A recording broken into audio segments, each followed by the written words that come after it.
You may notice something here. All of these ways of trying to motivate others to do something new or accept a new way of being and living, they all appeal to the same thing, self. What's in it for me, for the person who's being asked to change? In other words, the person you're trying to motivate is internally, subconsciously asking themselves, with each of these types of motivators, quote unquote, what's in it for me? Will I gain authority or popularity? Wealth? Will I be seen as more somehow? How will this add to my sense of value and self-worth in my own eyes and the perception that others have of me? And they wonder, what am I truly earning if I do this? Do I gain status? Or will I be giving up some sort of freedom and control in my life?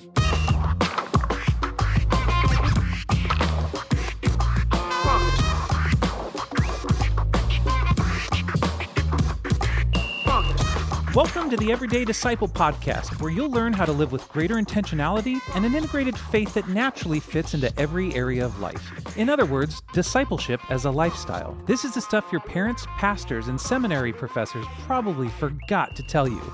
And now, here's your host, Caesar Kalinowski. Here we go again, another episode together.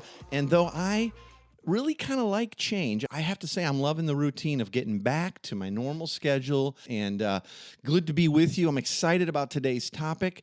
And before we get heading out on our journey today to talk about why it can be so hard to motivate people to live on mission, I just wanted to invite you to join the party with us over on Facebook. If you're a Facebook user, then all you have to do is just jump into Facebook and search up the Everyday Disciple podcast, or you can go to everydaydisciple.com/Facebook right now, and that'll take you right there to the group, and just join, and off you go. There's a lot of activity in there. There's thousands of us kind of trying to do life together in there, talk about the podcast, share things, share life, and all that. Also, if you would subscribe to the show on whatever platform you listen to, then you'll never miss another episode. They come out every Monday. You can just subscribe on whatever platform you have. Love it if you'd give us a review and a rating. That really helps their software, and when people search out what we're talking about in discipleship, find us. You can find all the platforms that we are on, or at least a whole bunch of them, by going to everydaydisciple.com/subscribe, and that'll show you a whole bunch of links. All right? So here we go. Today might be the ultimate thing behind the thing episode and discussion that we've ever had here on the podcast. It might just be, because we're gonna really get behind this issue. Let me ask you, have you ever found it hard, really hard, to move people to change or to consistently serve others? Have you found it difficult and frustrating to motivate people to radically reorient their lives around discipleship and missional living versus having a consumeristic experience of church and spiritual goods and services? It's tough, right? How about this? Is it hard to consistently stay motivated yourself, or even just to motivate your own family and closest friends in this? I feel you. I really do. This can be very hard. And for some people to even try to initiate change in the church, in your family, in a missional community or a small group, just feels like conflict. It doesn't have to be. And hopefully today is really going to help. Because today I want to talk about how the gospel changes our motivations compared to how the ways of the world and most of what we've been taught in the past teaches us to motivate people.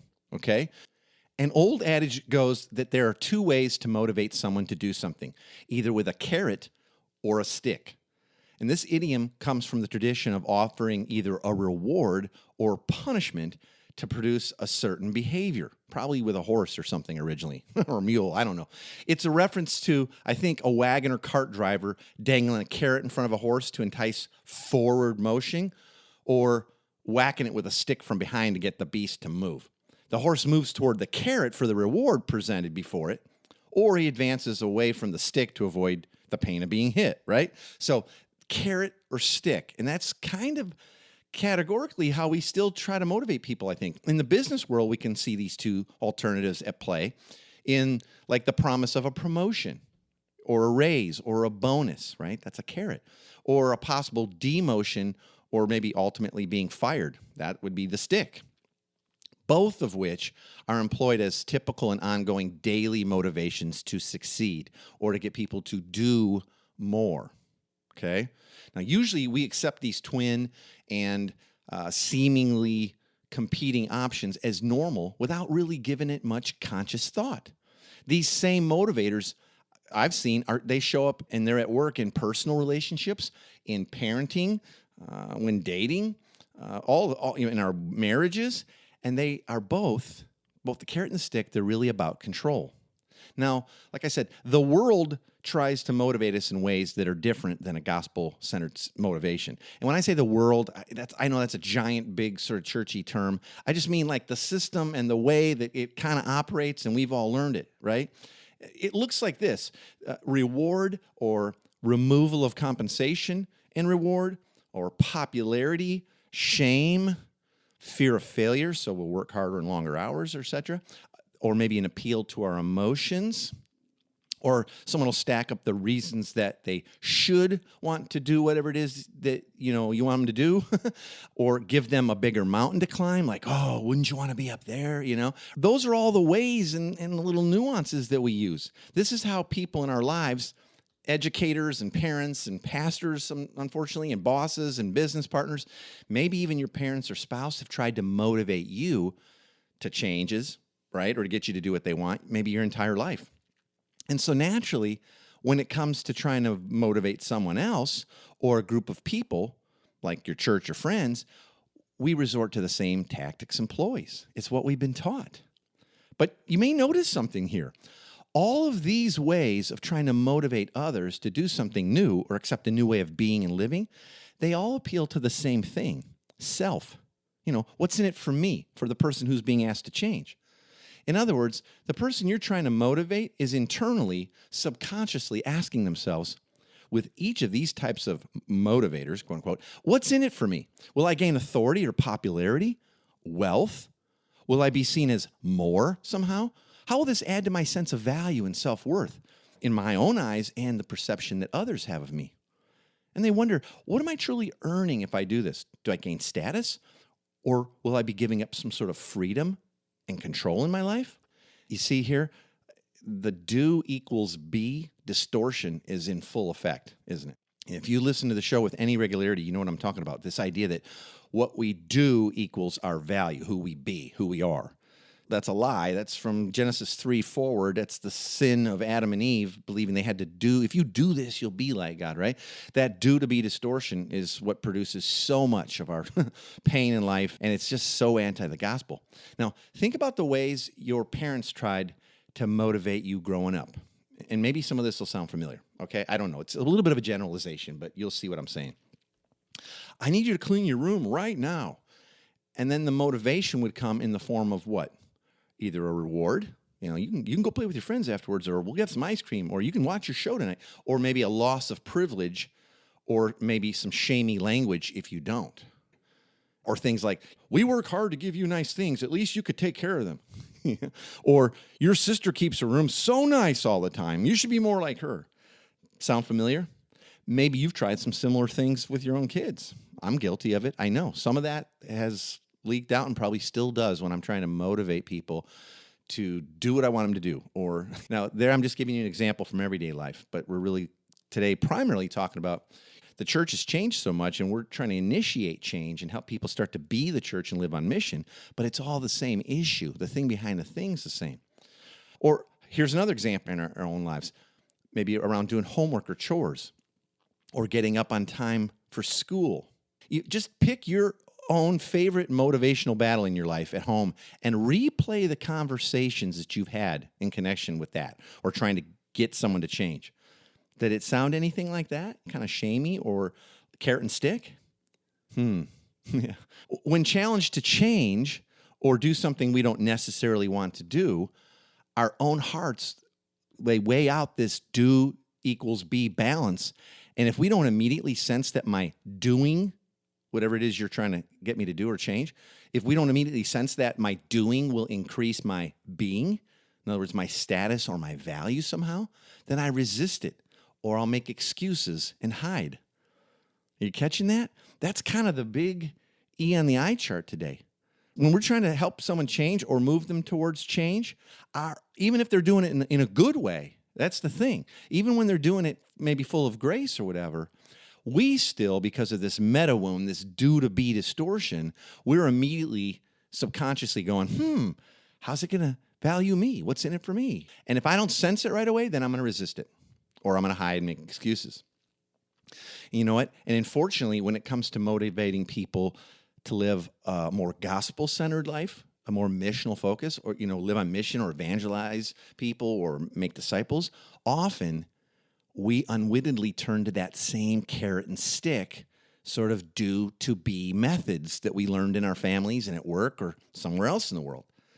But there's a problem with this. None of the world's motivators, and neither of these two methods of motivation, carrot or stick, are true to the gospel. And they're definitely not good news. They're not good. When people try to carrot or stick you, it doesn't feel like good news. You feel trapped. You feel pushed, right? And when we do it to others, it's not good news. They're actually contrary to the good news that the gospel proclaims. In trying to help people succeed in living on mission with God, if we use carrot and stick methods, we can end up undermining the true heart of love and acceptance displayed by God in and through the life, death, and resurrection of Jesus on our behalf. And what we do is we just end up heaping another big pile of stinking do to be on them. And you know what, just side note here, I think for years too, and I know I've done it, and hopefully I don't do it anymore, but I think for years too, we've done that with people who are not yet walking with Jesus. We kind of carrot and stick them. Think about it. We're either, hanging out, someday in heaven, or stick, like you're gonna pay, you're gonna burn in hell for this, right? Oh, wow. Okay, so food for thought. Here are a few of the carrots, quote unquote, that I've either had dangled in front of me within the church, or that I've probably used as a leader to entice others to grow or perform in new ways. Things like, mature Christians read their Bible every day, and so should you. Or the more you pray, the more you'll see God answer your prayers. Or things like, men chosen for leadership in our church are those that regularly tithe. Okay? Or getting out and serving the poor is really good for you too.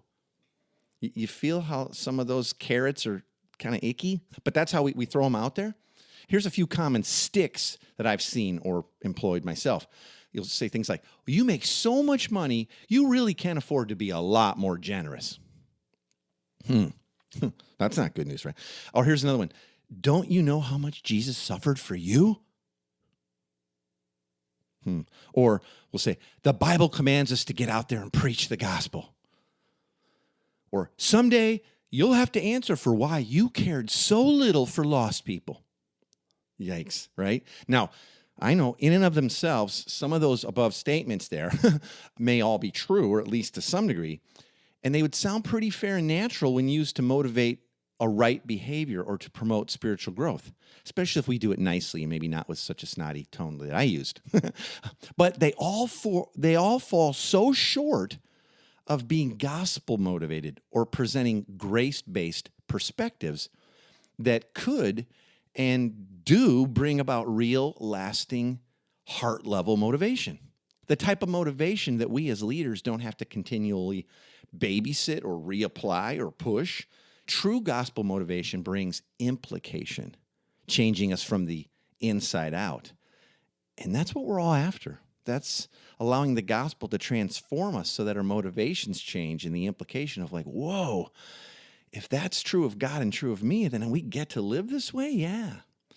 And over the years, as I've had the experience of planting churches and helping others make disciples and start missional communities around the world, one of the questions I've received very often goes something like this. It'll be some form of, I have a whole bunch of people that they're bought into this missional community thing or living on mission, this lifestyle, living like missionaries in our city, but how do you keep them motivated? They start out all fired up, but after a while, they kind of fizzle out. Maybe you've experienced that. I'm picturing people right now in my own life that have said that because we've heard it so many times. Okay? So what should affect our everyday motivation for the mission? Or I don't like saying should, what does or will affect our everyday motivation for the mission? Okay? Well, let's look at how to rightly motivate people by leading them to better understand a few things, okay? First off, we have to help them understand what you love really makes a big difference. God's love and grace shown to us in and through the work of Christ produces a responsive love and a gratefulness in us. And we don't dangle that out like either a carrot or we use it as a stick. But the truth is, God's love does change us. Here's something else to think about. What you love most in life will determine your priorities and motivation. Yeah, I'll say it again. What you love most in life will determine your priorities and motivation. What do you love the most? Your life, like the way you've set it up, your career, your leisure, your family, like where you live? Or is it Jesus? And is it being a part of the Great Commission and God accomplishing his eternal purpose to fill the world with his glory? Is that what you love the most? These are hard questions, I know. Like I said, this is a huge thing behind the thing. But there are two sides to that coin, love and fear. Whatever you fear the most will be the governing power of your life. So do you fear someone's ultimate approval?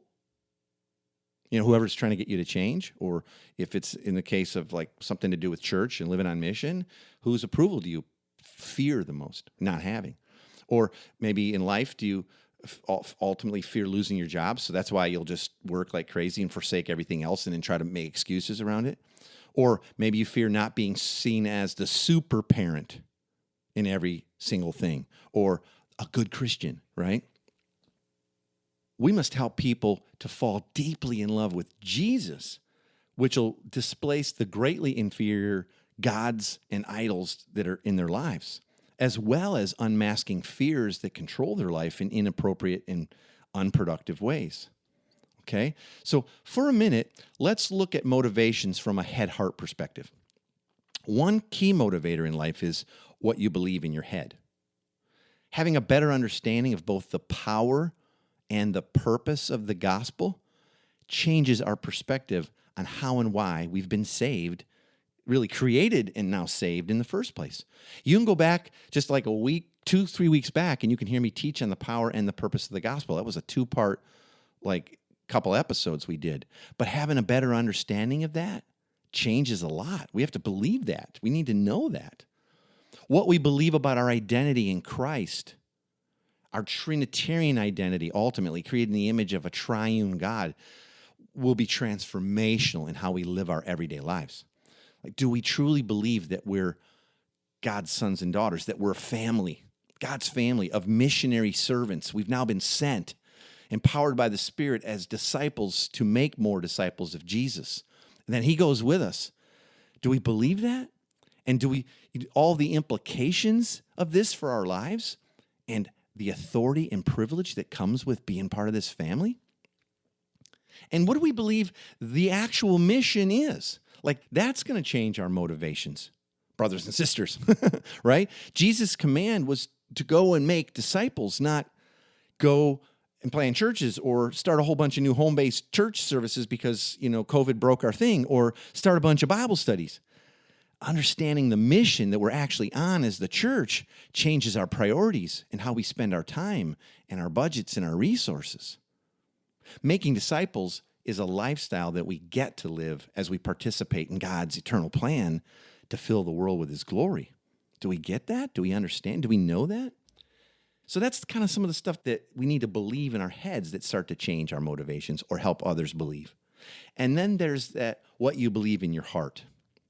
Because as we move from law-based motivations, which are should or you need to or you're supposed to or whatever, to grace and acceptance, our heart changes. Perfect love casts out fear and control. Do you believe that you must make disciples or be missional to have God's love and acceptance and approval? See, I think a lot of us live that way. I know when I was a kid that this whole missional thing wasn't even a top topic, but it was kind of like you should be out going door to door really and handing out tracts and little flyers from church and inviting everybody to Easter, and you should be talking to all your friends on the playground about really it was all should. And when you do, God's happier with you. That's how it was, and he'll really then you get the blessings you want, right? That's kind of how it was. See, the legalist says you should or you should not do this or that, whatever it is. But the gospel says you need not do that because you have a great glorious, good, and gracious God who cares for you and desires a relationship with you regardless of what you do, because it's based on what Jesus has done. That's so powerful, isn't it? See, you're probably starting to see why our carrot and stick or do to be motivators fall short. And they lead to frustration and a real lack of relational peace in our lives. We're trying to get people to do these things. So I want to challenge you, as you think through all this, to replay more of the conversations and proclamations and new ways forward you've had with people recently in your life, and see if they were gospel-centered and grace-based. And we get to do this or that because of Jesus. Or was it kind of full of carrot and stick and do equals be motivations that really only cause the opposite response that we want? And by the way, we always, in trying to help people change and move towards the life that God has offered, we always want to respect them. We want to respect everybody wherever they're at in the journey. Just not only because we've been there and we all live with our unbelief, right? But God loves us and respects us. He pursues us and pursues us and pursued us and is still pursuing us as we move from unbelief to belief in every area of our life in light of the gospel and his great love for us. And so we want to be very respectful. That doesn't mean we can't try to initiate change, but we want to make sure that it's a gospel motivation behind it and not a lot of shooting all over people, right? All right, that's some pretty heavy stuff, I know. Let me boil it down like we always do. I want to give you 3 big takeaways from today's topic so that if nothing else, you don't miss this, kind of like summarizing it. And I always write these 3, the big 3 out and put them on a printable PDF that you can get and download. All you have to do is go to everydaydisciple.com/big3. And you can download this, right? So here's my big 3 for today. And I usually do these in head, heart, hands, so you'll kind of see it. Here's the first one. Don't miss it. Carrot and stick motivators are the opposite of the good news of the gospel. These fall far short of being gospel motivated or presenting grace-based perspectives that could and do bring about real, lasting, heart-level motivation and changes. The type of change that we as leaders don't have to continually babysit or force on people or reapply or keep ramping up. True gospel motivation brings implication, remember that, about who God is and what he's done in and through Jesus and what's now true of us. And all of this changes us and changes others from the inside out. Okay, so don't miss that. Second, remember, the legalist says, we just talked about this, you should or should not do this or that.